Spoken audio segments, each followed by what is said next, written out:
Guests today are friends from No Labels, and I had the privilege of attending the No Labels Power to the Middle conference in DC back in December. It was a really incredible and inspiring event. And with us today, we have Heather Harigers, the Deputy Director of Membership for No Labels. Heather is also an elected school board leader in Michigan, in Grand Haven area, I believe, Heather, if I have that right. And then on the No Labels board is Admiral Dennis Blair. And Admiral Blair, there's so many things I learned about you today that are incredibly impressive. So I won't read his entire biography because we wouldn't have any time to talk. But he graduated in 1968 from the Naval Academy. He's a sixth generation naval officer, served for 34 years, retired in 2002 from the Navy after serving as Commander-in-Chief of the U.S. Pacific Command. And since that time, Admiral Blair has continued serving our country in many different capacities, including being the Director of National Intelligence under the Obama administration. And I would say, as a board member with No Labels, is just another continuation of your service, sir. And we're really grateful for you to be here. Heather, we're grateful for you to be here. And I was hoping that for our audience, you could give us, for those who might not be familiar with No Labels, maybe give us a quick overview of the background of the organization. Please tell us a little bit about the 2024 Unity ticket and the lessons learned there, and then maybe some of your priorities and aspirations going forward. But thanks again for being here. Whoops. Thanks very much, Eric, for that introduction. It's good to see you and Todd again. I thought I might talk for 10, 15 minutes or so, and then we could turn it into a discussion. Would that be good? Or what are your... That's great. Sounds fantastic. Sounds fantastic. Okay, great. Well, wonderful to be here with Veterans for All voters. I had a chance to meet Todd down in Atlanta for an event, and then Eric came to the No Labels meeting we had in December, and so good to stay in touch. I really feel like you have a great joint team out there. I'm talking to you from Durham, North Carolina, where I live now. We have Fort Liberty down the road a little ways, where I'm sure many of you on this call spent some time, and of course a little further to the east, Camp Lejeune. Not much Navy right here, except for the USS North Carolina, which is tied up as an exhibit in Wilmington, but plenty of good military representation in this state of North Carolina. I like most of you all, in my time in the armed forces, I was basically looking outward from the country, trying to understand our enemies, doing things to keep them from damaging the United States, attacking it, harming its interest, diminishing its power and influence. And in the early part of my career, that was almost all pointed towards the Soviet Union. Later in the career, it was more pointed towards China. In between, as we all know, there were some other scraps that went along. Vietnam was the one that was going when I came into the service, and then it turned out when the Cold War finally ended, things didn't get any quieter for the armed forces. In fact, if anything, they got busier. But it was all pointed from the country looking out, either fending off other countries that were hostile in our interests, or else trying to help countries that were up in a sad state, or defending smaller countries from their predatory enemies. And that really fully engaged me for my entire career until I retired in 2002. And then I had some time to think. I mean, like most of us, I didn't take a big interest in politics during those years. I filled out my red and white voter application the way we all did, and I whipped my sailors and officers into turning theirs in. So we voted, we did our civic duty, but didn't really think hard about politics because we were so busy thinking about other things. But after I retired in 2002 and looked around at the state of the country, I came increasingly to believe that the United States could handle its external defense capabilities. We were big enough, we were strong enough, we had great armed forces, really good people, patriotic, supportive citizenry, and we could keep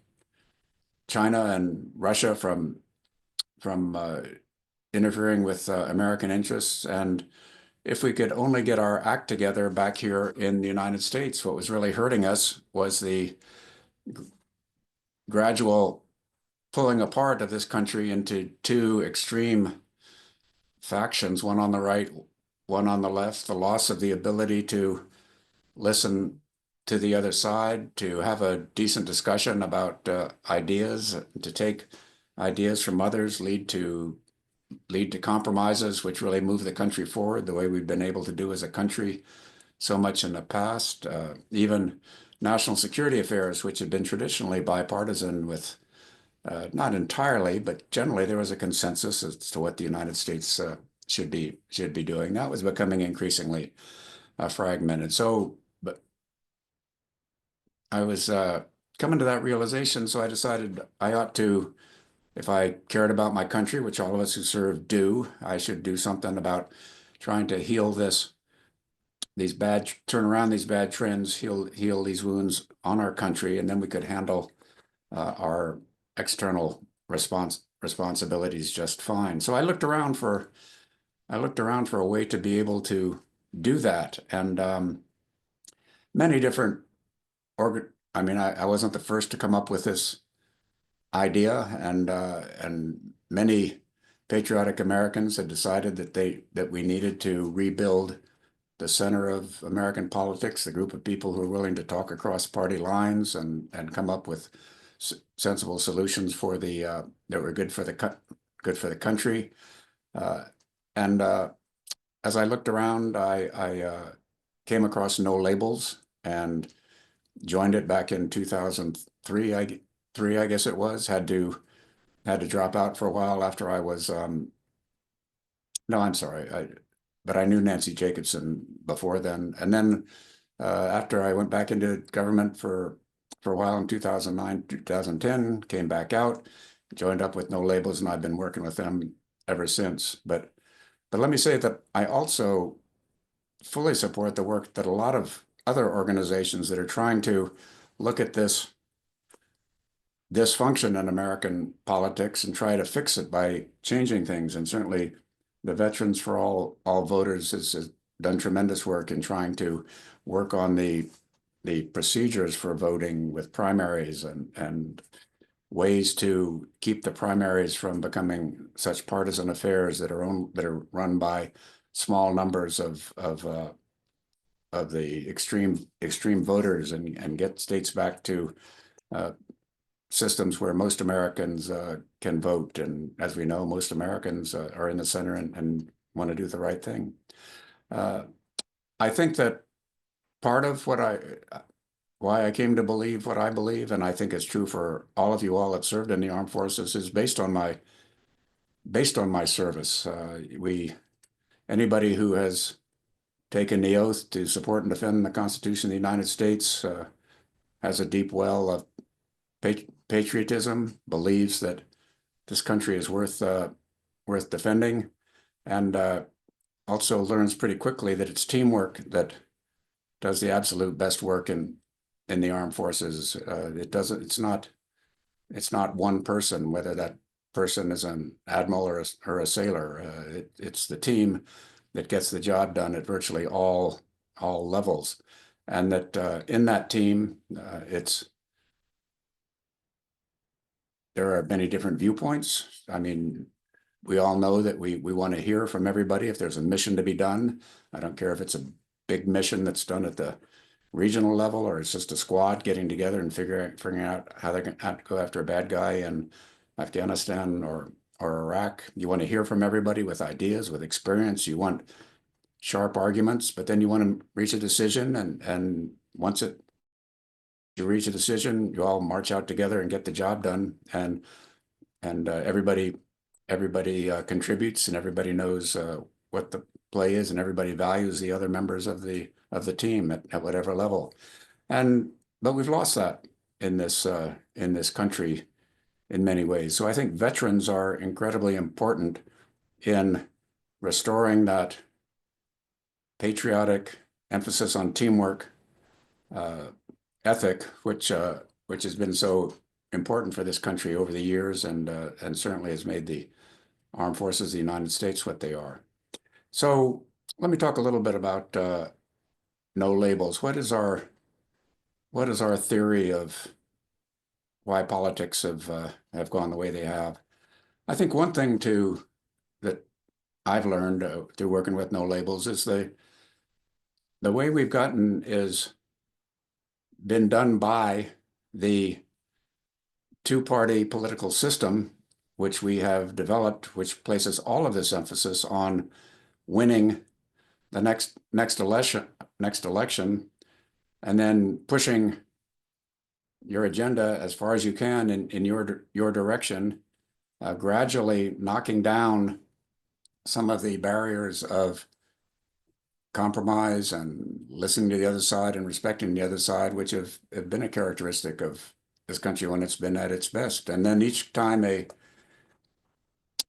party discovers a new way to push its own agenda, because we are so evenly a divided country, when it goes out of power in the next election, which it will, the incoming party will use that tool to jam its opponents, and then we'll go one further. And so we see this ratcheting of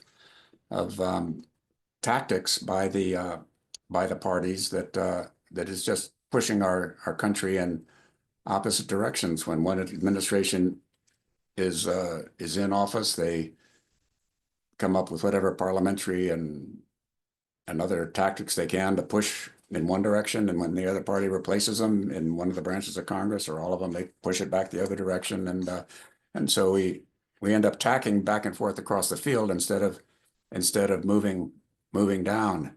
So, and we think that is primarily due to things that have been done in the way the two parties have chosen to operate for the last 25 years. It's nothing in the Constitution. It's very little in the laws of the country. It's almost entirely in the procedures that have been developed by the two parties and then pushed from the federal level down to the state level, where they, of course, work to be the only two political parties there and try to strangle at birth any other political organization.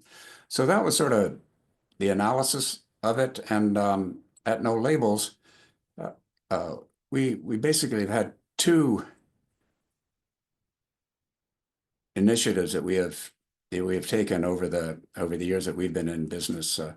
The first one in an evenly divided. The first one relates to the legislature, the Congress, the House of Representatives, and the Senate, and in evenly divided houses and Senate, we have tried to develop a group of politicians in each country or in each party who are willing to listen to the other side, who are willing to compromise, and who are willing to support bipartisan legislation rather than being simply voting the way their parties told them to vote. And this we support these members by giving them money, giving them support in other ways, and trying to make sure that they can survive the next primary challenge, because in both parties, compromise is a dirty word, and if a member of Congress does stand tall and vote for something that's best for the country that is not the choice of his or her party right then, in the next primary, a Republican will run to the right, a Democrat will run to the left of that party member, accusing him of insufficient understanding of the extreme view of his own party, and often that brave person will be knocked out. So we want to support them to win their primaries and win their elections. And we've had some success in putting together a group in the House called the Problem Solvers Caucus, a group in the Senate who think similarly, and we support them, and we try to see if they can. We try to help them make a difference in an evenly divided Congress. A relatively small number of congressmen and senators can make a difference, and we have been able to make a difference in past Congresses. Then the second thing we did was to take a real shot at a home run at the presidential level, and we saw that in the 2024 election, the American electorate was increasingly dissatisfied with what they were being offered by the two traditional parties. The numbers were overwhelming. 70% of Americans wanted another choice. So we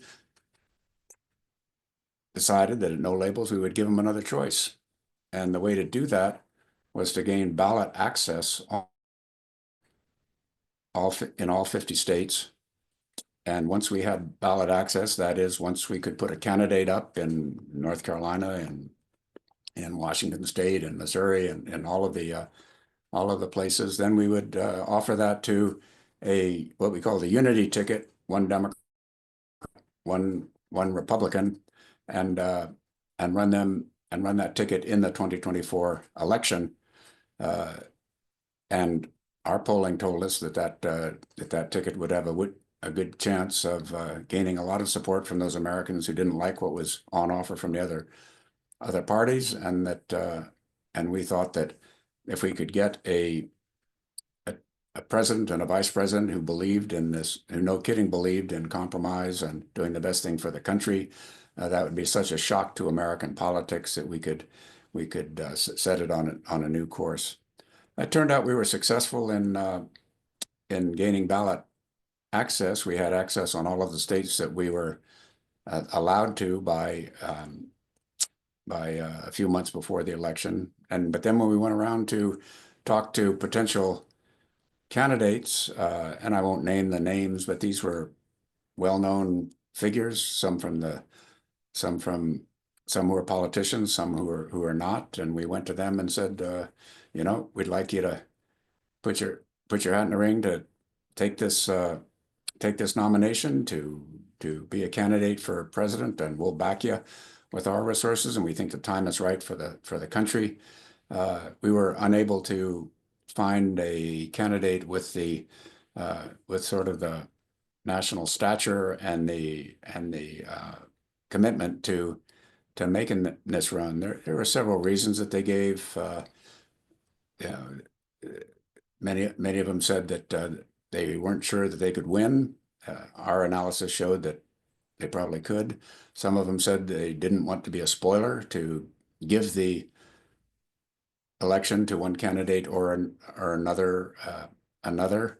Our analysis showed that we could figure that out, and they could take action, so they wouldn't be a spoiler. Others of them said they didn't want to put their family through it, which we can all understand. But I think that basically they just had a hard time just thinking in that bold and different enough fashion. They'd all grown up in this two-party system. They just couldn't quite imagine breaking out of it and trying something so radical, so different. So we basically, as we had told our supporters we would do, if we couldn't find a good ticket to run, we would close it down, and we did that in late spring of last year. That was before President Biden dropped out. I mean, I personally wish we'd kept going, because I think our chances would have even been better after that, having been an established candidate, having let Americans know what we were doing. And so that's where we are. So right now, going forward, I'm happy to report that we didn't lose many of our supporters after we had to close down this presidential project. We still have our supporters. We still have our North Star, which is bipartisan legislation that's in the country's interest. And we are putting emphasis back on the legislative branch, where, as you know, the margins in both the House and the Senate are very, very, very small, and seeing if we can weld together that tough group of bipartisan Democrats and Republicans who would stand strong against what their party wanted them to do, and force the leadership both in the House and the Senate to actually put forward bipartisan legislation rather than trying to jam through single party legislation based on their majority and some legislative tricks. So let me finish up by saying that at No Labels, we're not sure we have the answer to this problem of the two main parties pushing out to the extremes and the damage that that's done to America. A lot of things need to be done, whether it's changing the election procedures, the way Veterans for All Voters is trying to do, whether it be groups that are working against gerrymandering so that we're not divided up into these strange groups based on which make us even more divided, whether it's sunset clauses. I mean, there are lots of, when Americans are dissatisfied, they organize themselves into groups and try to make it better. And that's been our strength as a country. And so I think that groups like Veterans for All Voters, groups like No Labels need to keep working away. And I think that in supporting all of them, those of us who had the honor of serving in the armed forces have the values, the stamina, the dedication, the patriotism to do the right thing for the country and not get distracted by short-term politically partisan things. So let me stop there, Eric and Todd, and turn it into a conversation. Wonderful. Admiral, thank you so much. And just hearing your perspective and the long arc of your involvement with trying to restore some semblance of normalcy in the political system, I think just resonates with all of us. And, Eric and I talk a lot about, we come to this work from different vantage points. People's motivations are different. Some people really operate because they are in strong opposition to both political parties. Some people are in support of both political parties, but want sort of different flavor of candidate coming out of those parties. Some people are, coming at this because they want stronger voting participation or more choices at the actual ballot. So people's motivations are different. I think part of what I appreciate, Eric and I tried to really hold firm to the value of operating above the political fray, that there's just so much, frankly, pressure in our society today that if you talk about anything that even seems to maybe touch politics, it's so hard to have a dialogue in a way that isn't thoughtful, doesn't immediately become weaponized as ammunition for one side or the other. And so we try to protect this as a frankly a rare space in our society, to at least it feels like to me, where people can come together, kind of put aside, and I would ask everyone on the call, put aside partisan differences, to sort of reflect on the problem writ large and say, look, it's not about one side winning or losing. It is about a system that rewards people that try to be workhorses more than show horses, right? And I think your efforts have again, this kind of tapestry of efforts that are happening around the country, No Labels, ours, others. The question I want to ask you is, as you talk to your peers, retired flag officers, how are folks, I sometimes feel like we ought to, people that are paying attention and read and are thoughtful about this ought to arrive at similar conclusions, which is like, the system isn't built to last. The trend line is not in a good direction. Why can't we get back to a spirit of not always bipartisan cooperation, but at least policy making? And that's led you to your thesis and our thesis, and I think we agree on a lot. What's the temperature check amongst your colleagues, retired flag officers? Are they seeing it the way you see it, or the way we see it, or are they also polarized? What's your read on the conversations you've had and where people are at? I think that's a good question, because we constantly see lists of admirals and generals who support one party, or lists of admirals and generals who attack one party or lists the others. And I look pretty carefully through those lists, and it's a pretty small number of the retired flag and general officers of the United States. You know, maybe a couple of hundred compared to the 8,000 some of us who have retired at flag rank. So number one, I think it's a pretty small group, even if vocal. I would say that among my peers, the overwhelming majority regret the direction that the country is taking and think that it is not helping us deal with our child, particularly abroad, which we know the most about, but also at home. So I think that I reflect the views of most of my peers.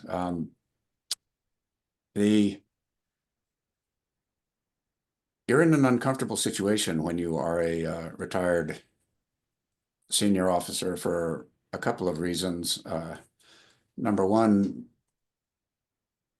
we can't escape our titles. So, you know, I try to tell people to call me Dennis, and they don't. They just call me Admiral in general. So I carry that around with me. So and so when an admiral, retired admiral, speaks out on something that's in a partisan way, I think it chips away at the credibility of the armed forces, which we are supposed to be nonpartisan. When the commander-in-chief changes, it should make no difference to us. We carry out lawful orders for one president on the last day of his administration and for the new president on the first day of his administration. So I don't think it's good for retired senior officers to get involved in partisan politics.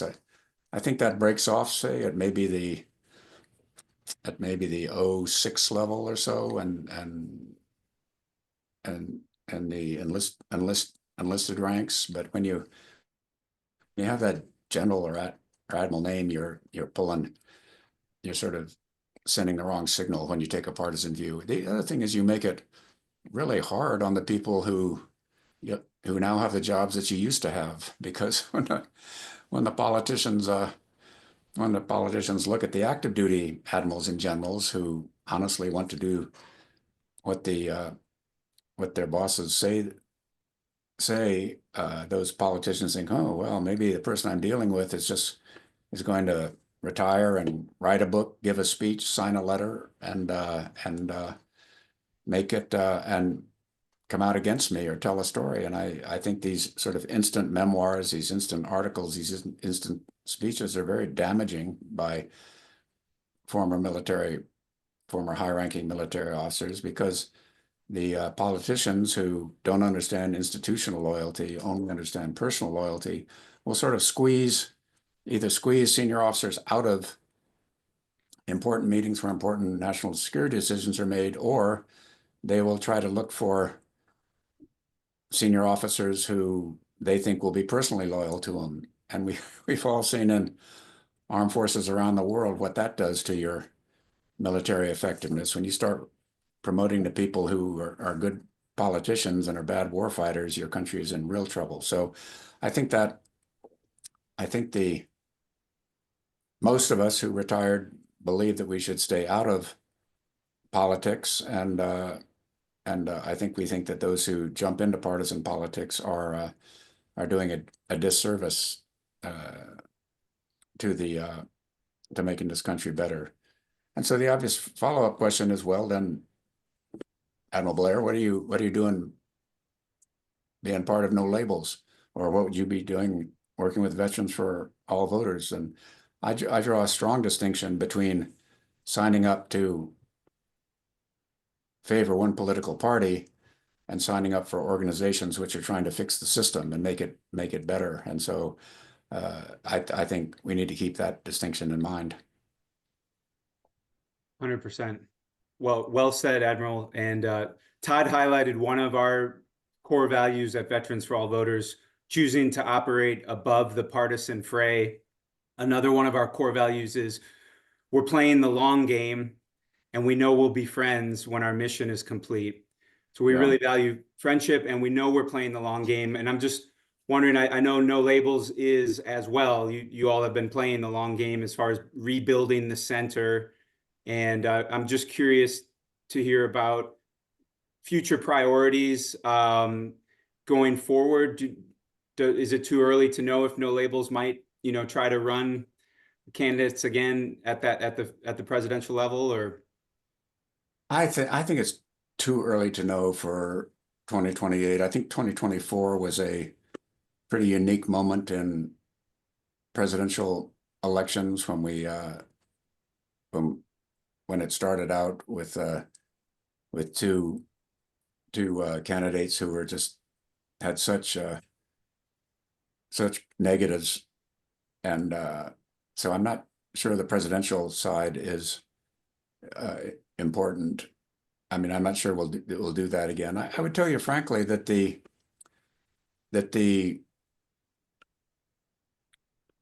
area in which both No Labels and I think all of our organizations need to beef up is our grassroots levels, our state and our local supporting groups. I noticed that Veterans for All Voters has a national organization. I think you have 50 different chairmen in all your different states. We developed that in No Labels for the presidential campaign, and I think we need to maintain that for our future endeavors. I think what I've learned in politics is that money matters, yes, but what really matters are organized voters, and you can have the most effective pressure on politicians if you can voters in their district to put pressure on them to do the right thing. And so I think that one area we all need to build out on are these local organizations in which we actually mobilize local sentiment, media outlets, organizations, and individuals on their senators and representatives and their organizations.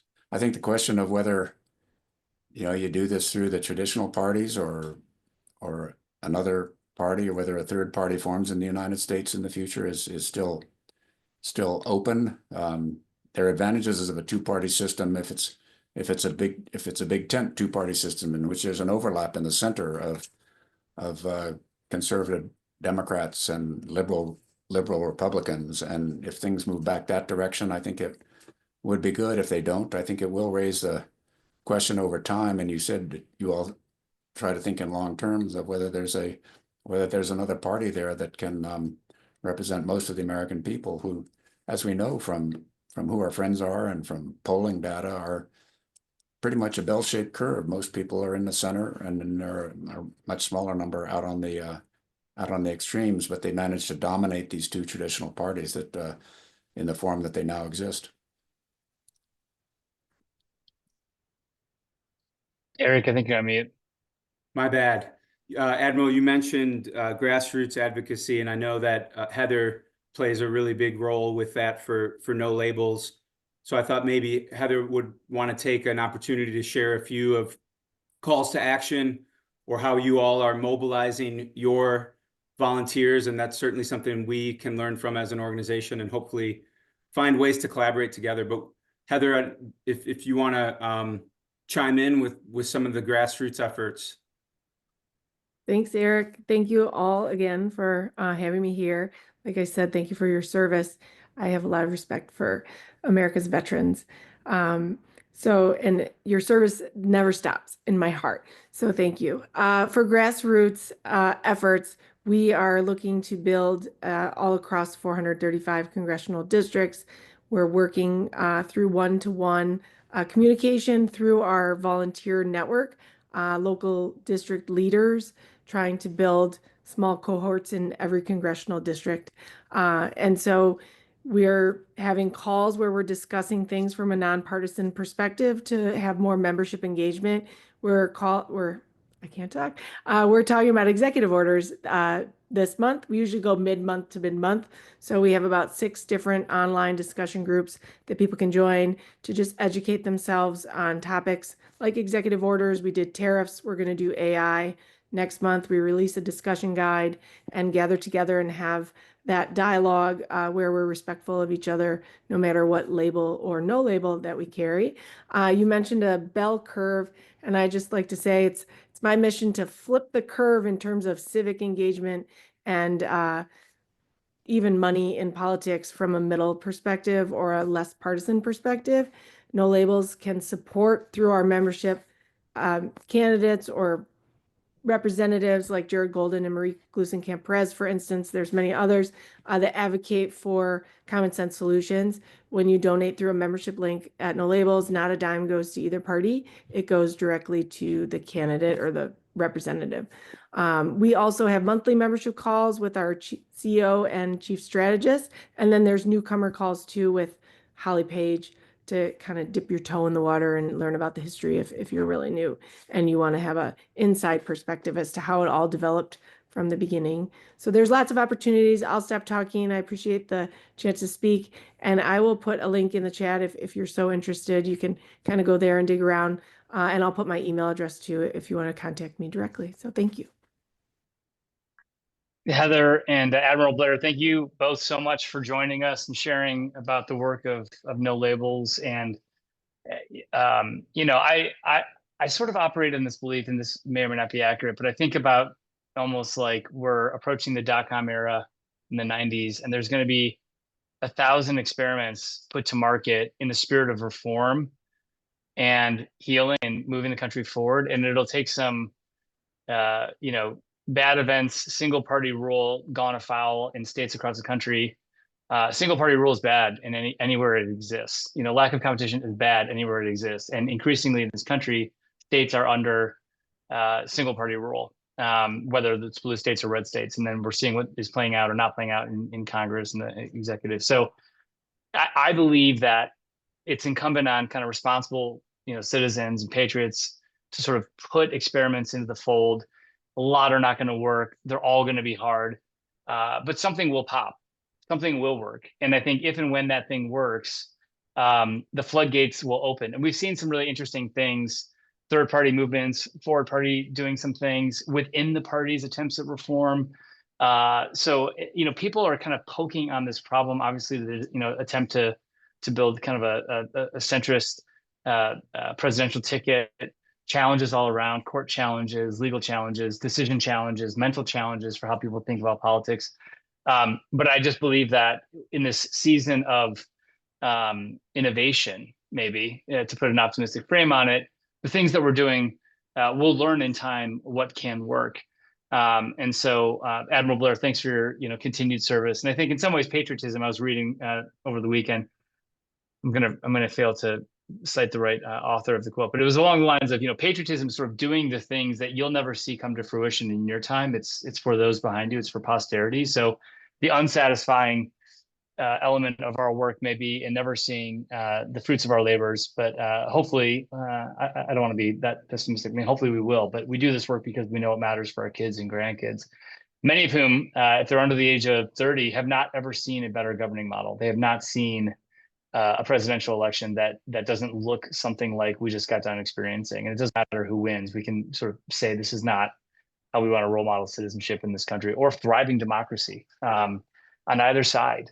So we've got work to do. I'm going to transition us, and Admiral, we invite you to stick around, but I do want to speak to some other movement that's happening in this country. So we have the Let America Vote Act, which is an exciting piece of legislation. I went ahead and put the link in the chat. This is a bipartisan act that was introduced in the 118th Congress last cycle by Republican and Democratic co-sponsors, was reintroduced in the 119th Congressional Congress, which is this Congress that recently sworn in. And what it essentially does is has two sort of core elements of it. One is it ensures that the right of a U.S. citizen to vote in any taxpayer-funded election for public office shall not be denied or abridged on the grounds of political party affiliation or lack thereof. Which like feels simple, feels sort of unimpeachable, and yet we're going to watch both parties kind of come out in opposition to this, because what it essentially means is opening the floodgates to competition. The sponsors are Representatives Marie Gluesenkamp Perez, Democrat from Washington; Brian Fitzpatrick, Republican from Pennsylvania; Jared Golden, Democrat from Maine; and Andrew Garbarino, Republican from New York. So this is, in fact, to your question, Claudia, this is an initiative in part of With Honor. So Veterans for All Voters with Honor, and the With Honor Caucus, which is military servicemen, mostly veterans, but also some that have also served national security.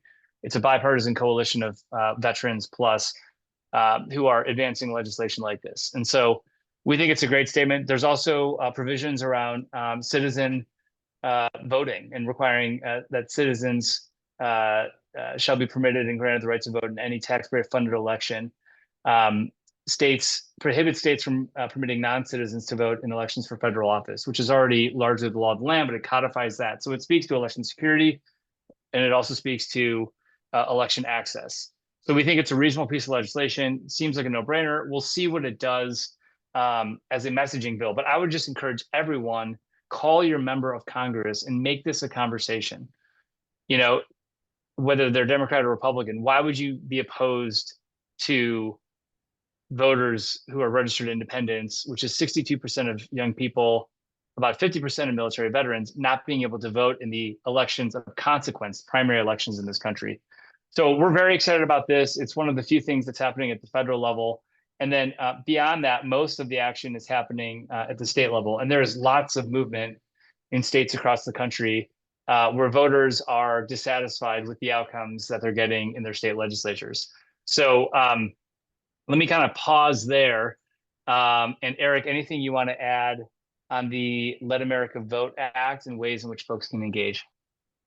Just no, that was a great overview, Todd, and just we look forward to using it also as an organizing tool, as an opportunity to perhaps go to your local VFW post, your local American Legion, and just tell them that, look, there's a bipartisan bill that would help get our country back on track again. Are you interested in hearing more? And we'll have one-pagers and other resources available for you to go and do that. And the sad thing about this is a lot of the really great members in the last Congress, Republican and Democrat, who tried to sort of reach across the aisle and do things, many of them were primaried by the extreme wings of their party and lost. Many of them were funded by the opposite party to meddle in their party to ensure that a more extreme candidate would emerge, so that the opposite party would have an advantage over them. We saw the Democratic Party do this against Peter Meyer, put a lot of money against a more extreme candidate to make him lose his primary and then create more of an opportunity for Democrats in the general, and Republicans have done the same thing. So we're seeing these kind of antics that take place across the country. So the folks that are sponsoring this are out on a limb, having put their names on this legislation. So I think it's incumbent on us to kind of lean in, challenge our members of Congress, let them know that we're paying attention to this, and that it ought to be a no-brainer, and then kind of wait for their reasons as to why, in theory, it's a good thing, but in actuality, in their minds, it's not. So, okay, so that's on the hopper. We have a lot of opportunities that are happening in states. There's been a big, post-mortem that Eric and I and others, many of you have been involved in the state-based actions. So we saw Washington, D.C. pass ranked choice voting by, what was the final vote count, Eric? It was, I think, 72%. Yep. Maybe a little higher. Yeah, 72%, yes. And that was extraordinary considering the Democratic Party of DC came out in strong opposition to it. So that was a great victory there. Alaska held the line on their reformed election model, 73%. Thank you, Lisa. Lisa Rice, who's on the call, led that effort, and just, it was a true David and Goliath story, and Lisa prevailed, and it was in many instances a one-woman show. So huge credit to Lisa. Alaska, we held the line, and it was close. And then in a lot of states, Montana, Idaho, Nevada, Colorado, the issue was put to the voters and it didn't prevail. So we know that something is not connecting in voters' minds between the problem of political dysfunction, which they feel overwhelmingly. The data is not ambiguous about, they do not think the political system is working for them, but they have not yet connected that to opening primaries, introducing majority winner models, putting more competition into the political model. That is not clicking. So a lot of the conversation that's happening nationally is, how do we better translate that thing? I think what you're going to see in this Congress and in the Senate in particular is outsized influence by Lisa Murkowski and Susan Collins, who are two of the more kind of, frankly, a sort of a dying breed of, I don't even know if they would self-identify as moderate, but I'll call them policy-minded senators. And it'll be lost on a lot of people, but it is not lost on me that the reason they can operate with that freedom is because they live and represent states that have more open election models that incentivize that kind of thoughtful deliberation as opposed to punishing it. So there's a reason. It's not just because Lisa Murkowski happens to be, a more responsible elected official. It's because she also lives in a state that will, because of the election system, will reward that behavior. So we need to continue to tell the story as it unfolds in this Congress, why it is that certain members always fall in line and other members seem to have the freedom to sort of do the right thing, even if it, and in some cases it will cost them politically, and then in other cases it won't. So we're talking about building election systems that reward people for doing the right thing, irrespective of party orthodoxy, which is, I think, something that we would all benefit from as Americans. So I'm going to stop talking there. The highlights from us are Let America Vote Act is a big deal. Lots of action in states across the country. Please call your members. Please bring more of your friends onto this call. We need MAGA conservatives. We need progressive liberals. We need moderate liberals, moderate Republicans, moderate Democrats. We need people in the middle. We need people that are in the forward party. We need people that are, looking at houses, to move abroad. We need all of them. We need everyone in this coalition. With the caveat of, if you're willing to kind of think about the system at play. And if you're trying to rig the system for one ideology's benefit, then you don't belong here. If you're trying to rig the system so that consensus of the people is what prevails in the end, even if it's a messy process, then we want you on the team.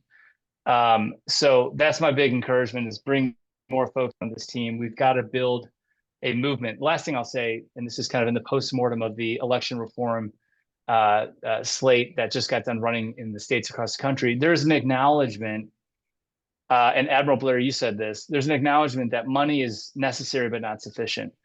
There was $150 million spent to advance these statewide ballot initiatives, and they were not successful. So lots of money spent, almost to the point where it became arguably a liability. It became the lead oppositional talking point was, dark money from out of state coming in to kind of buy Idaho's elections, right? And that was an effective attack when there was a lot of money being deployed. There's an acknowledgement amongst donors, others. It's always been our acknowledgement that this has to be a grassroots movement. This has to be a people-powered movement. And so there's, I would argue, additional impetus on the small number of organizations, Veterans for All Voters being one of them, for whom this is our reason. This is our reason for being. It is to build a grassroots movement of people that want election reform and wanting it for your own reasons, because you believe in the rights of independence, because you believe it increases representation amongst women, because you want reasonable people to serve in office, because you care about education policy, because you care about the status of the DoD and how we go about or don't go about engaging in foreign conflict. Whatever your own reasons are, we have to build this as a movement. And I think there's a big acknowledgement following the last election cycle that has to happen in conjunction with donor enthusiasm for election reform. So that's what I want to say. Eric, I know I've been doing way too much talking, so I want to open up for others and state updates, but Eric, I'll let you navigate. Yeah, thanks, Todd. We have about 9 minutes left, so I'm going to do a really quick overview of some great things that have been happening, and then call on a few key state leaders for maybe like a 1-minute short and sweet update. So within the last week, we've had veteran leaders participating in pro ranked choice voting, pro democracy rallies in Virginia, in Maryland, and today we have leaders at the state capitol in South Carolina for a pro instant runoff voting day at the state capitol in South Carolina. So that's great work happening by our volunteers. We are still looking for our first leaders in West Virginia and North Dakota. So again, if you introduce us to someone, a veteran in North Dakota or West Virginia, and they join us, we will personally send you some swag and maybe some other gifts to thank you. Also wanted to mention, there's a new ballot initiative in Oklahoma. Hopefully you all saw that. Ballot question 836 for open primaries. They'll be gathering signatures starting late spring, early summer in Oklahoma to get rid of closed partisan primary elections. And then the other states I wanted to highlight, I was hoping to call on Claudia in New Mexico, a retired naval officer, retired captain who's doing incredible work there. Claudia, if you want to give us a quick update on the New Mexico open primaries bill that you all are supporting. Sure. Thanks, Eric. And Admiral, thank you so much for your comments. And Heather, it's good to learn about another organization. So New Mexico is one of the 13 states left where primaries are completely closed. About 26% of our voters are declined to state. We have 122,000 vets, and we know that about half of them are declined to state. So these folks and the young folks, none of them can vote in our primaries unless they choose a party. So we've got Senate Bill 16, which has got 5 strong sponsors, and that's to allow declined to state voters to vote in a major party's primary. So we're partnering with Open Elections. Scylla's doing a spectacular job. We've got folks working the Democratic Legislative Dinner tonight, and Frank Smith and I went to the Republican Legislative Dinner the other night and talked to as many legislators as we could. And many of them are open. They don't quite understand it. They're a little worried about their party, but they're open. So I'm feeling pretty optimistic about it. Thanks. That's awesome. Thank you, Claudia. Thank you for all the good work and all the people you've gotten to join Veterans for All Voters in New Mexico. So we'll kick it over next to Lisa Rice. She has some important updates on DC because in part their unique process where Congress has to approve anything that DC residents or the DC legislature passes. So Lisa, what do you have for us? Yeah, thank you, Eric. Yeah, hot off the press, our bill went over to the House on whatever the 23rd was. Is that Friday? I don't know the dates anymore, but the House has recorded us. So our 30-day clock, and it's a 30-day congressional clock. So if they go on recess or any days they're not working, doesn't count. But, you know, the goal, and it has not yet been accepted by the Senate, but I think that will happen within, it may have happened today. I don't know. I've been away from everything today. But the goal is that we fly under the radar. And we know that there are people in the House that want to torpedo ranked choice voting. Our bill is a combination of opening primaries to independents and ranked choice voting. So if we can stay under the radar, and I've been meeting with members of Congress, and so it's just been nuts here. And I have more meeting tomorrow. I don't know. It's just, and next week, but we're trying to keep ourselves really, really low under the radar. Don't notice us. Obviously, the administration has other priorities right now. We could be felled by something going into appropriations rider or something like that. But it's staying on top of it, but not drawing attention to ourselves. So that is what we're doing in DC right now. And then with our campaign, we are, all the fun things. We're setting up a C4. We're, trying to find someone to lobby our council. We are doing grassroots lobbying at the council, but we do need to bring in professional, and that is a minute. I'm sure I went over, so sorry, but it's very exciting right now, people. It's very exciting. So yeah, so thank you, Lisa. And if you're talking to your congressperson, please find out where they stand on DC, perhaps, or not, or don't mention it at all, Lisa. Don't mention it at all. Don't mention it at all. If I need Right. help, though, I will reach out to the network. But right now, we're good with.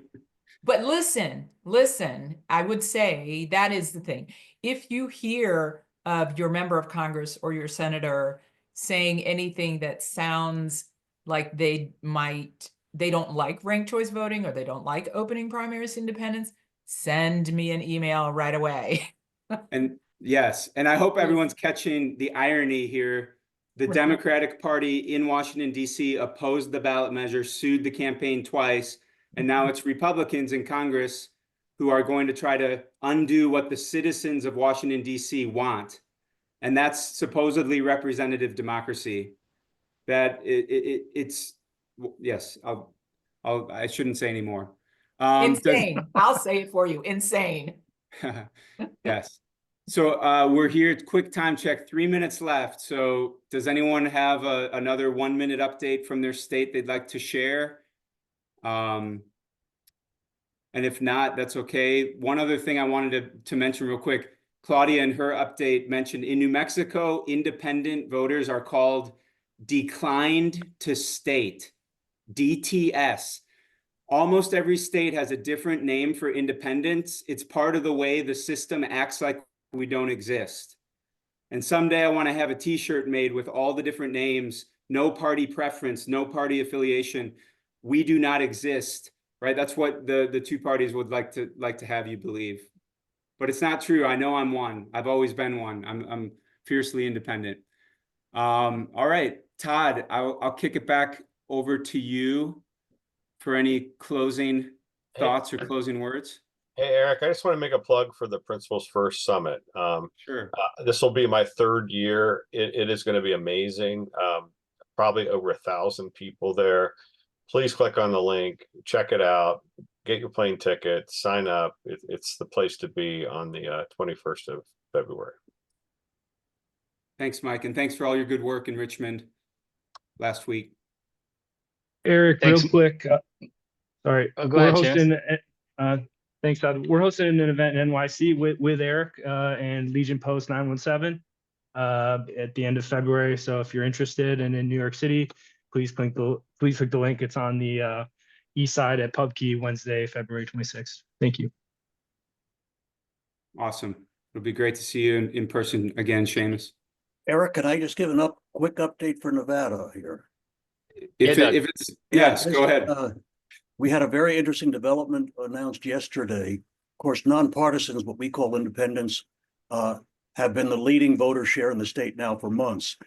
It looks like this month, for the first time in close to probably 25 years, the Republican Party will overtake the Democratic Party in voter share. And this just broke yesterday, and we're looking for the end of month totals, but I don't think it's unexpected, but it looks like the Democratic Party is now going to be third when it comes to voter share. Wow. First being independents, Doug, and then Republicans and Democrats. Yeah, increasingly in states across the country, independents or registered independents are the plurality, if not the majority. And I am a known registered Democrat. However, it's not an act of cognitive dissonance to say I'm a Democrat, and I think registered independents ought to have full rights and privileges of voting in taxpayer-funded elections. Like, those things are not incompatible. Or to say I want people that go to the United States Congress and govern for the majority of Americans, and we should not simply assume that the winner gets all the spoils, because here's what's going to happen in 2 years, and this is both the good and the bad news depending on where you live. It's like there's going to be reverberations back. Our political system will continue to experience these wild swings, and the voters will only have one kind of authority, which is to fire whoever's in charge as an expression of what they don't want. They will not have the ability to fully express themselves for what they do want. And that's the condition that we're trying to solve. And so we're playing the long game. If there's a lesson learned from the past few years as well, it's that most of the wins came from municipal action. So it was the bright spots around this country were like what folks like all of you were doing, Mike and others in cities across the country. So continue to stay active in your community. Use the Veterans for All Voters label as a reason to show up with an authority as the state chairperson. Make up a title. You're not going to offend us, but go and advance this conversation where you live. Do it in ways that are authentic and honest for why you're interested in this in the first place. Do it for your own reasons. and stay engaged, because we are playing the long game. We know that this country is full of great people, and we're working in service of them to make sure that they are able to be heard. That is why we're doing this work. It's not for any one person to win. It's for the American people to ultimately have their country and their government working for them. And until that's done, we will not be done. So thank you, everyone, for all your hard work. Reach out to Eric and I if you have specific ideas. We want to empower you to go out and do great things. And Admiral Blair, thank you again for being with us, sir. We'll see all of you in a month, okay? If not sooner. And Heather, thank you very much, Heather. Thanks everyone for being here.